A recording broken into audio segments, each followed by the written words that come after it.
Ang dami kasing bait mga kaspero. Sulit. Pero nakatatlo na tayo. Ayan o. Alright.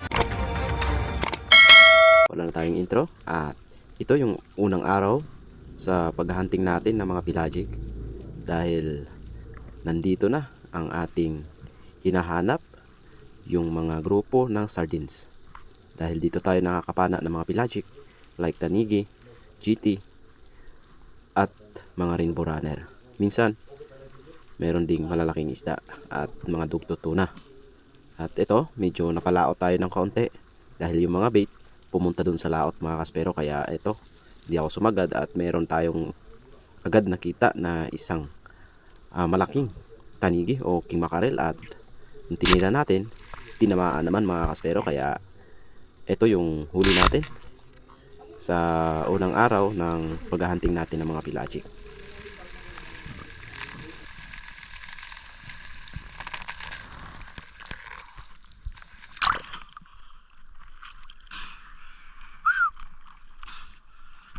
Tinawag ko nga si Master Danny para panain niya ulit para hindi na makawala yung tanigi natin, dahil pag nakawala ito sayang.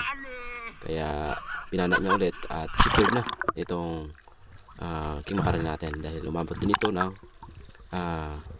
mahigit 8 kilo at naibenta namin ito ng nasa 3,000 mahigit, kaya ayos na. Ito yung huli natin sa unang araw ng paghahunting natin ng mga pelagic mga kaspero.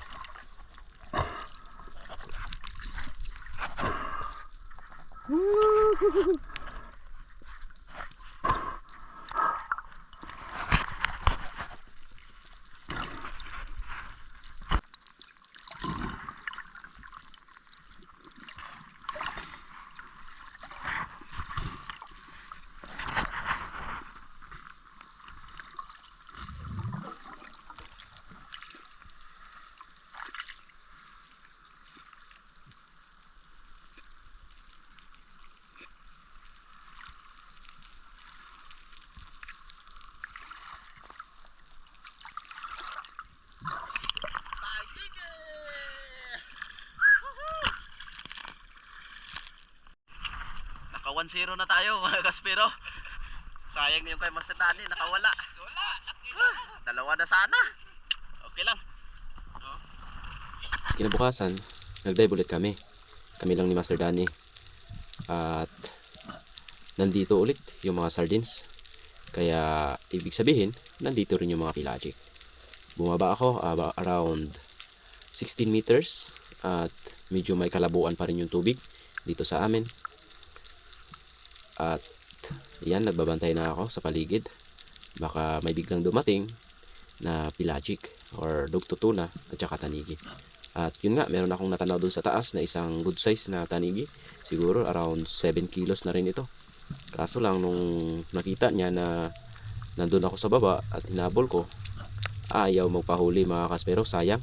Pero okay lang dahil nandyan naman yung mga bait at hindi naman naalis yan, kaya hanapin ulit natin yung bait.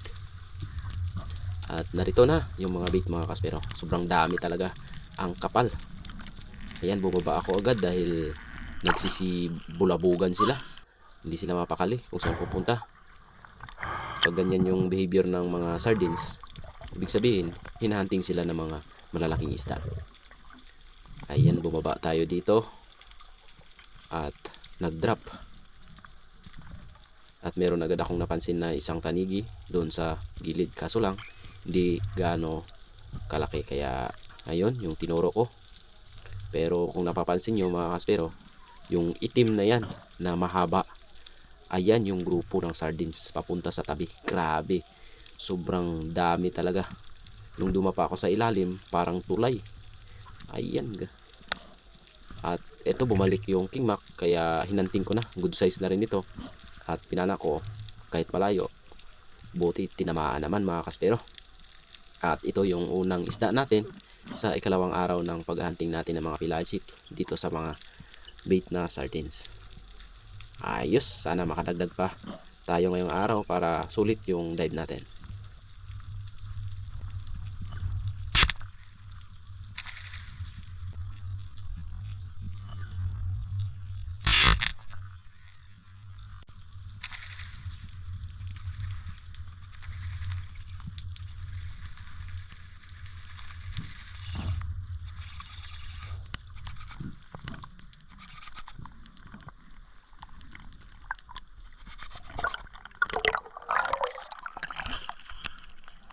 Grabe.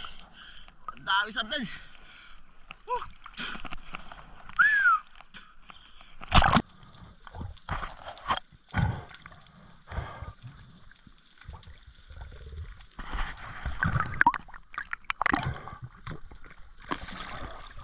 Pagkatapos ko nga na-secured yung isang king mac natin, bumaba ulit ako at nakita ko itong mamaw na tanigi. Sobrang laki nito mga kaspero. Ayan o, kung napapansin nyo sa slow mo, grabe yung katawan. At buti naman, yung hinabol ko, hindi masyadong mabilis. Kaya ayun, tinamaan sa gitna ng katawan. Ang sarap sa pakiramdam na hinihila tayo ng malaking isda. Ayan o. Yan, hinahayaan ko lang mga kaspero. Dahil kumpiyansa naman tayo, naka-double flapper tayo na salbimar na siya. Kaya walang kawala talaga itong king mac na to. Dahil kita ko naman na tagos talaga yung dalawang flapper natin.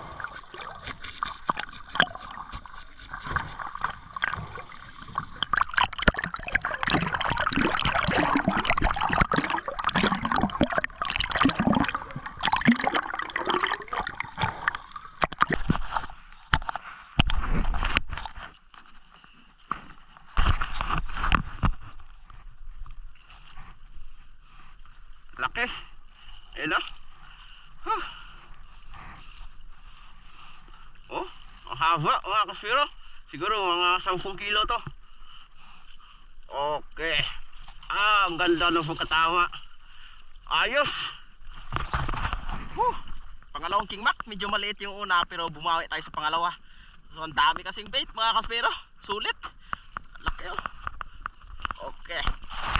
Pagkatapos kong na-secured ulit yung king mac natin, umabot yun ng 9.4 kilograms mga kaspero.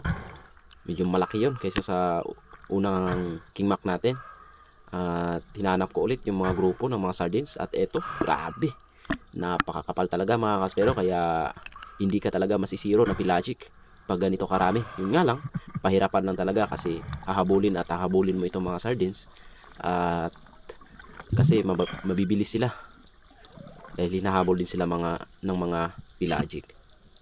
At dito ako bumaba sa gitna ng mga bait. At meron akong napansin na kulay itim na mahaba. At akala ko king mac, yun pala isang giant trevally.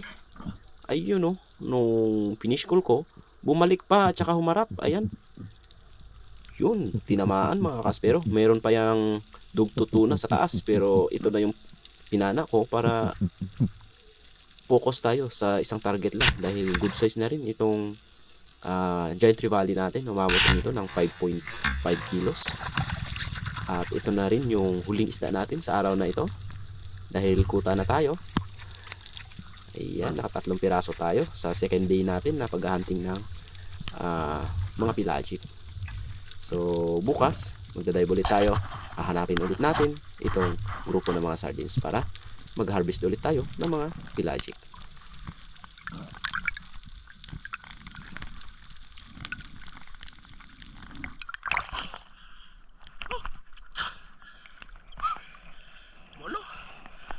Mono. Oh.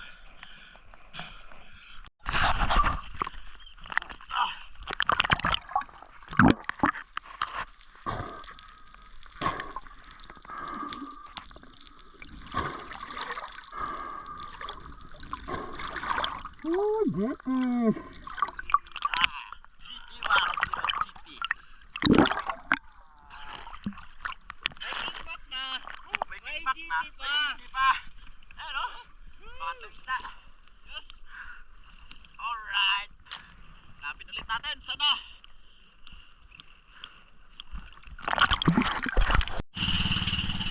Yun lang, nakayanan.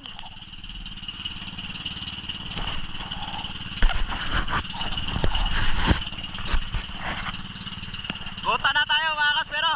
Nakatatlo na tayo. Ayan o. Alright.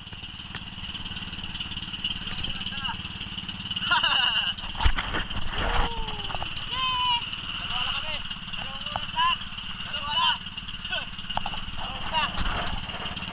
Ha?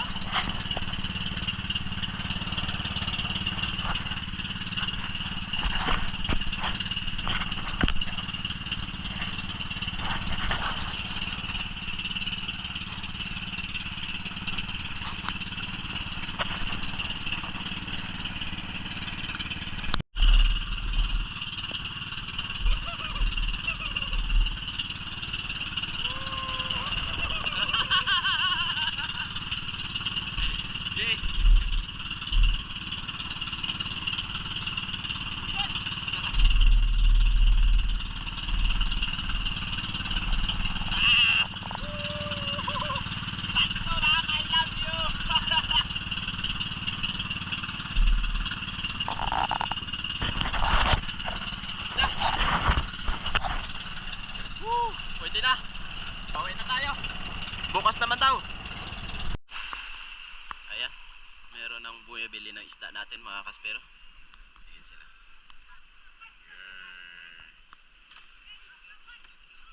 Ayan pa.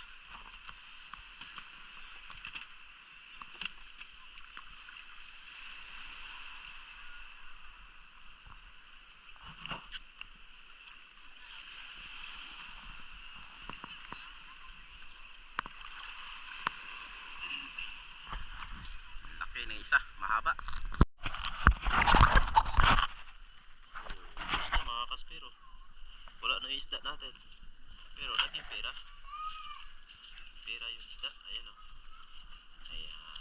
Bilangin natin kung magkano. 1, 2,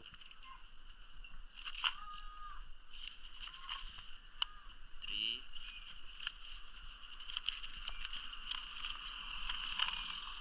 4,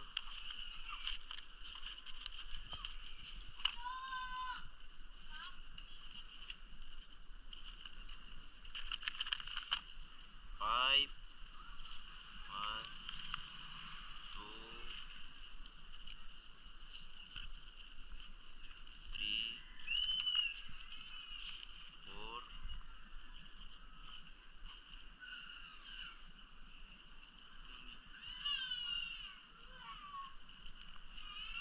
5, 4.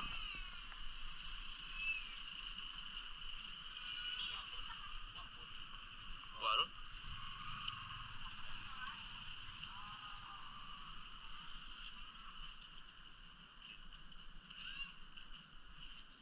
5,450. 5,450 yung mga kaspero. Ito pa, oh, may barya pa tayo. At nagtira lang ako ng pang-ulap. So, hatiin lang namin ni Master Danny yan. 2, 2,5, 2,7.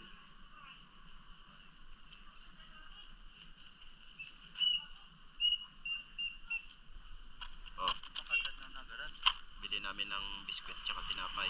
Ito, okay na, goods na. Hanggang dito lang mga kaspero. At maraming salamat sa wala sa pagsuporta. Ayan, meron na tayong dagdag sa ating kita. 2,750. Alright.